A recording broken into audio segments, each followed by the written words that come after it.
আমার টাকা আছে, আমি কেন বাংলাদেশে থাকবো? আমার টাকা আছে, আমি যুক্তরাষ্ট্রের মতো, যুক্তরাজ্যের মতো দেশে থাকবো, দুবাইয়ের মতো সিটিতে বিলাসবহুল একটি অ্যাপার্টমেন্ট নিব, সেইখানে থাকবো।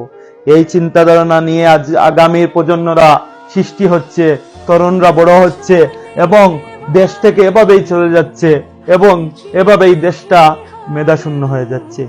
আসুন আমরা দেশের তরুণদের কাজে লাগাই, কারণ তারা শিক্ষিত হয়ে বাইরের দেশে গিয়ে সার্ভিস দিচ্ছে, বাইরের রাষ্ট্রকে উন্নত করতেছে, কিন্তু সেই জায়গায় আমাদের তরুণরা কেন তারা জন্মের পর ভাবতে হবে আমরা বিদেশ যাব?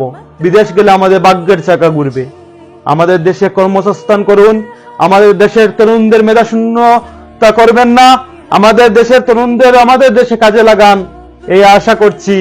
এবং দেশে ইনভেস্ট করুন, চাইলেই একটা দেশ পরিবর্তন করা যায় যদি সবাই একসাথে কাজ করি। আসুন আগামীতে সবাই একসাথে মিলেমিশে কাজ করি, প্রবাসীদের কষ্ট অর্জিত টাকা দেশে যাচ্ছে রিমিটেন্স আকারে, এগুলা কাজে লাগাই। প্রত্যেকটা গ্রাম, মহল্লা এবং ইউনিয়ন এবং শহরকে আমরা একটা দুবাই সিটির মতো গড়ে তুলি। জানি এটা হবে কি না আল্লাহ জানি, কিন্তু চাইলেই দেশের যারা কলা কৌশলী সবাই পারেন। আসুন একটু চিন্তাধারা বদলাই, একটু দুর্নীতি কমাই, দেশটারে উন্নয়ন করি, বঙ্গবন্ধুর সোনার বাংলা হিসেবে গড়ে তুলি, সুন্দর একটা এখানে সারা বিশ্ব তাকিয়ে থাকবে এইরকম ভাবে গড়ে তুলি। আমাদের দেশ উন্নয়ন হচ্ছে আলহামদুলিল্লাহ, বাট আরো উন্নয়ন চাই, আমরা গতিতে চাই, 5G গতিতে চাই, যাতে দেশের উন্নয়ন হয়, দেশের তরুণরা মেধাশূন্য না হয়, ওরা ভাবনা না থাকে যে আমি জন্মের পরে, সিলেটে বেশিরভাগ জন্মের পরেই আমি বিদেশ চলে যাব। ওদের ভাবনা থাকবে আমি দেশে কিছু করব, দেশে ইনভেস্ট করব, ওই সুযোগটা করে দেওয়া হোক।